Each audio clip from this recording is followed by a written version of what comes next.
Bom dia, nono ano, professor Lucas, né? Nesse vídeo, né, eu quero fazer alguns esclarecimentos para vocês sobre a semana 2 e a semana 3, né, do PET 4. A semana 2, né, sobre a Segunda Grande Guerra Mundial, e a semana 3 é especificamente sobre a participação do Brasil no conflito. Então, um é continuação do outro, né? Por isso, né, que eu estou fazendo esse vídeo junto, né, que vai ser que o tempo todo eu vou falar tanto da semana 2 como da semana 3, mas é o mesmo conteúdo. Então vamos acompanhar aí. Seguinte, vocês podem observar aí, né, semana 2. Semana 2 é a Segunda Grande Guerra Mundial. Não tem material direcionado nessa semana, né? Tem só falando as habilidades aqui, depois já vai para a atividade. Né? Eu deixei na semana passada para vocês, né, algumas indicações que espero que vocês tenham visto, né, para compreender o processo. E aí vem também a semana 3. E da mesma forma, a semana 3 também não tem algum link, né, algum direcionamento de material, só tem um pequeno texto. Então vamos ao conteúdo, né? Observem que eu vou fazendo comentários, eu vou falar bem rapidamente, de maneira geral, né, sobre a Segunda Grande Guerra e depois especificamente da participação do Brasil. É, Vamos ao que eu preparei aqui para vocês. Segunda Grande Guerra, gente. Segunda Grande Guerra, né, o conflito, né, que vai de 1939 até 1945. A gente tem que entender, né, os motivos, né, as causas desse conflito, né, por que ele ocorre, e depois, né, como que se deu propriamente o conflito e as consequências desse conflito. Vamos aí aos antecedentes, né? Primeiro, a gente tem que lembrar, né, como primordial causador desse conflito na existência dos regimes totalitários, né, dos regimes nazista e fascista na Europa, né, o regime nazista de Hitler e o regime fascista, né, de Benito Mussolini. Vai ser formado, né, dois grandes blocos. Coloquei aqui, aliás, tá até mais para baixo. Enfim, dois grandes blocos, né, o eixo e os aliados. O eixo, né, vai ser formado por Alemanha, Itália e Japão. Já os aliados vai ser formado por Inglaterra, França e depois vai ter a participação dos Estados Unidos e da União das Repúblicas Socialistas Soviéticas. Seguinte, antes do conflito, a existência, né, dos regimes totalitários nazistas, né, já estava ocorrendo na Europa. Em 1922, Benito Mussolini chega ao poder na Itália e em 1933 Hitler chega ao poder na Alemanha. Especialmente o regime nazista de Hitler, ele de certa forma é um provocador do conflito. Porque uma das características do regime hitlerista é a expansão territorial.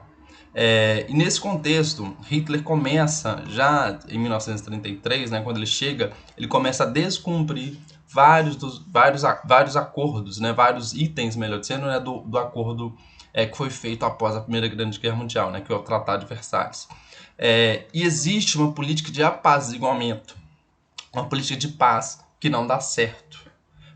Inglaterra e França, né, adotam, né, a política de apaziguamento, deixam Hitler iniciar o seu processo de expansão, descumprir vários dos acordos, né, vários itens do acordo feito, né, pelo Tratado de Versalhes. E França e Inglaterra assistem isso de maneira muito tranquila, né, o tratado de a política de apaziguamento que a gente chama.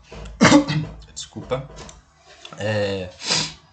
Então, Hitler descumpre o Tratado de Versalhes, começa um processo de expansão, de invasão a alguns territórios, enquanto que França e Alemanha não estão ligando, né, dando tanta importância para esse processo.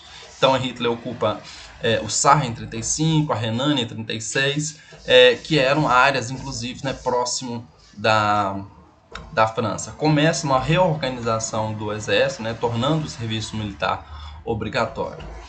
Depois, inclusive, ele vai ocupar a Áustria, vai ocupar a Tchecoslováquia, essa região dos Sudetos aí, né?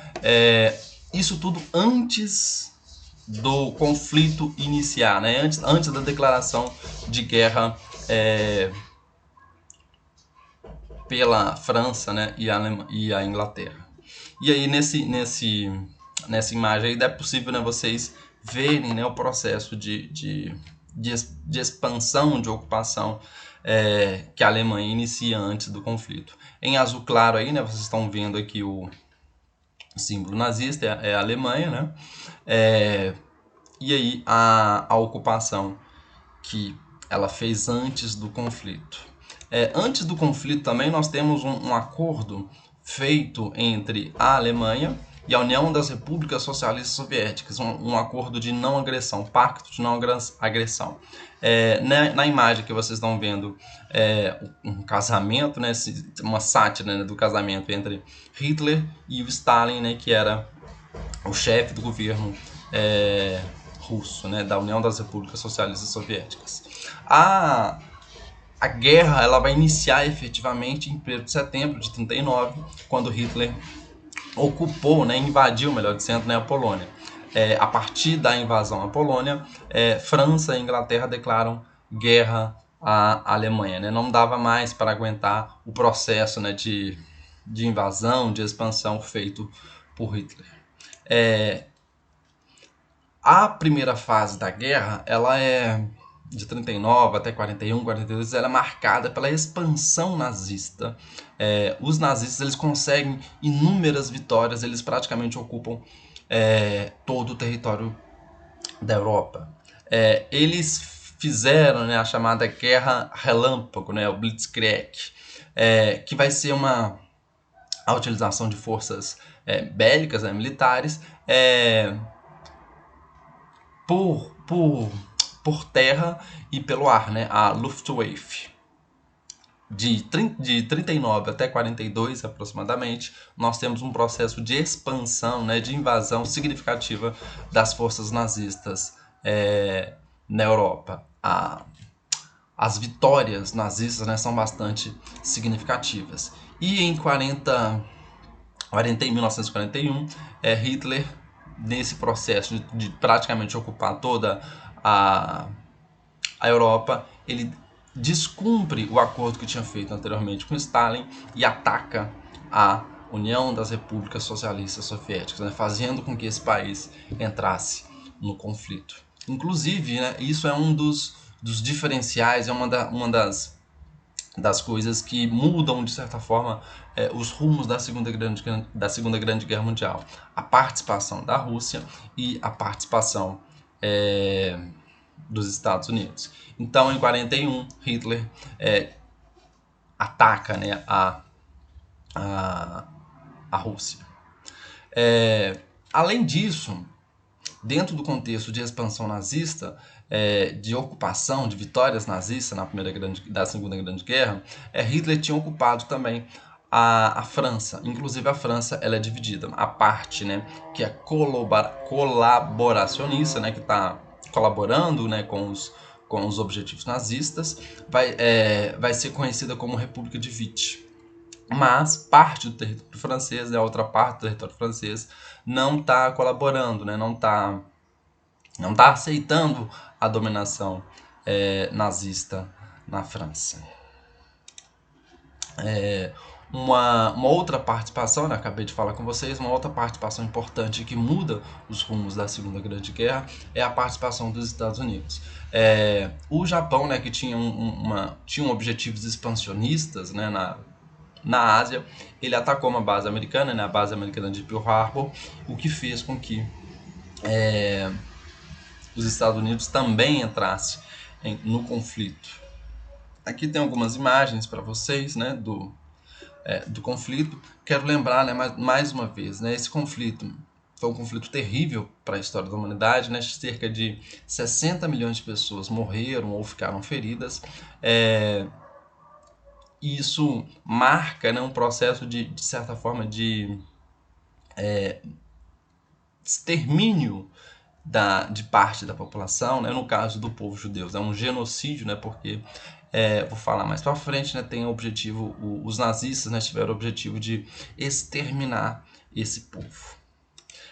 Enfim, como eu estou falando bem rapidamente, né, vocês têm outros materiais que vocês podem ter acesso. A primeira fase da guerra, né, de 39 até 42, né, 1942, é marcada pela expansão, né, pelas vitórias nazistas em toda a Europa. A partir de 1942, começa um processo de permanência, né? Os nazistas eles ficam estagnados, eles não conseguem avançar, especialmente, né, na Inglaterra. Apesar dos constantes ataques, né, nazistas à Inglaterra, a Inglaterra não é ocupada.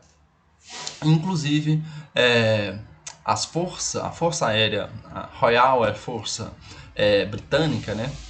Força Aérea Britânica, ela não somente conseguiu impedir a ocupação da, da Inglaterra, como também ela conseguiu algumas vitórias importantes. Na imagem aí que vocês estão vendo, né, tem o chamado dia D, que é o dia em que, de certa forma, marca, né, uma virada das forças aliadas. Os aliados dão a entender que a partir de 1944 eles vão conseguir efetivamente ganhar, né, da Alemanha. E daí começa uma disputa, de certa forma, entre as próprias forças aliadas. De um lado, né, tá a União das Repúblicas Socialistas Soviéticas, e de outro lado, né, tá os Estados Unidos, Inglaterra e a própria França, que estão lutando, vão começar a lutar a partir de 1944 para ver quem vai chegar primeiro em Berlim, né? Quem vai conseguir tomar, né, o centro do poder nazista. Isso ocorre só em 1945. Inclusive, né, o Hitler, né, ele suicida. Ele percebendo, né, o tempo todo ele negava, né, que a partir de 42, né, o eixo estava tendo derrotas.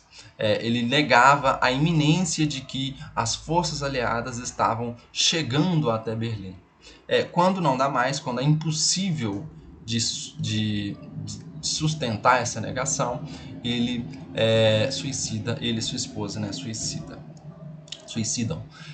Seguinte, após o conflito, né, vão ser feitos alguns acordos de paz, que eu vou falar daqui a pouco. Mas só retomando ainda, né, o finalzinho da Segunda Grande Guerra, ela é marcada, né, pela retomada das forças aliadas, né, que se reconfiguraram a partir de 1942, né, especialmente com a participação dos Estados Unidos e da União das Repúblicas Socialistas Soviéticas. De maneira bem genérica, né, bem geral, né, de 1939 até 1942, os nazistas, né, o eixo, tiveram vitórias, melhor dizendo, significativas. Né, a Alemanha consegue ocupar praticamente todo o território europeu, e a partir de 1942 a guerra fica meio que estagnada, né?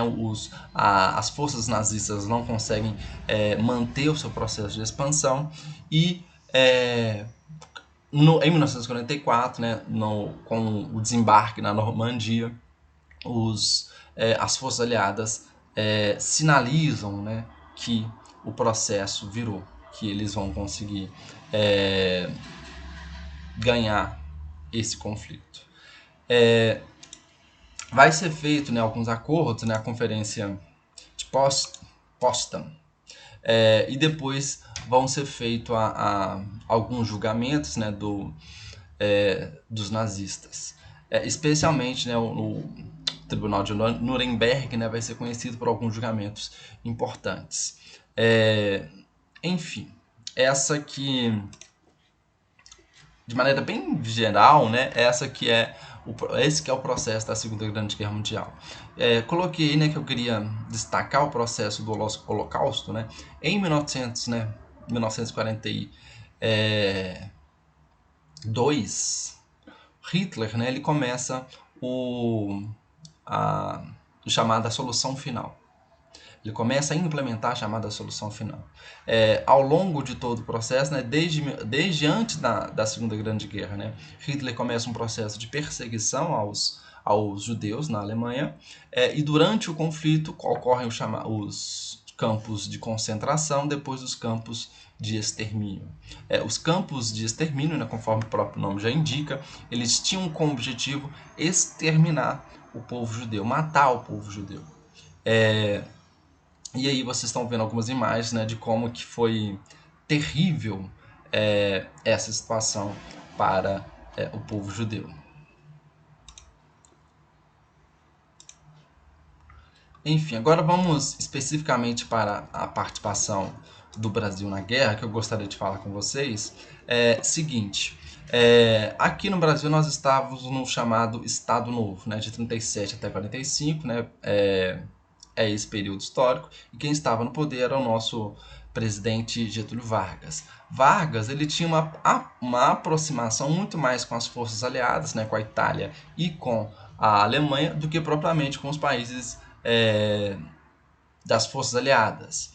Mas, em função de interesses econômicos, em função da influência que os Estados Unidos exerciam no Brasil, acaba que o país adota, né, vai declarar guerra à Alemanha. Além dessa influência política, nós tivemos também o fato de que alguns navios brasileiros foram torpedeados, né, pelos alemães, o que causa uma comoção aqui no nosso país. Vários cidadãos começam um processo de manifestação a favor da participação do Brasil no conflito, a favor de que o Brasil participasse ao lado dos aliados. Além disso, nós temos o fato de que o Nordeste brasileiro, né, parte do Nordeste brasileiro, tem uma posição estratégica, tinha, né, e até hoje tem uma posição estratégica em meio a um conflito global. E os Estados Unidos, sabendo disso previamente, já iniciou alguns contatos, fez alguns contatos, né, com o presidente, a fim de que o Brasil participasse efetivamente do conflito. A participação do Brasil ela não é significativa ao ponto de termos milhares de pessoas no conflito, mas de certa forma ela é importante, né? Cerca de 25 mil brasileiros na Força Expedicionária Brasileira, né, foram enviados para o conflito e lutam especificamente, né, na Itália. Nós temos uma tradição de país pacifista. Entretanto, em função dessa influência norte-americana, em função do torpedeamento, né, de alguns navios brasileiros feito pela Alemanha, acaba que nós entramos no conflito. Inclusive, antes mesmo desse apoio, dessa declaração de guerra às forças do eixo, Vargas ele conversava com ambos os grupos, né, com todos os países, de certa forma, né, tanto países do eixo como países do aliado. Mas, em função dessa influência norte-americana, em função de interesses econômicos, né, de futuros investimentos econômicos que os Estados Unidos fizeram no Brasil, o Brasil acaba entrando no conflito ao lado das forças aliadas, luta especificamente na Itália. O Brasil, né, não estava preparado para o conflito, né, a Força Aérea Brasileira, né, a Força Expedicionária Brasileira, melhor dizendo, ela é formada, né, às pressas. Nós tínhamos materiais totalmente atrasados para um conflito militar, mas isso tudo organizado e o Brasil participa especialmente, né, na Itália. Enfim, isso era só alguns apontamentos gerais que eu gostaria de fazer com vocês. É importante que vocês revejam o vídeo da semana 2, vejam o vídeo especificamente sobre a participação do Brasil na Segunda Grande Guerra, que eu estou postando nessa semana, e qualquer outra informação que vocês queiram perguntar, é só vocês entrarem em contato comigo através do chat do Conexão Escola. Então, abraços e até mais.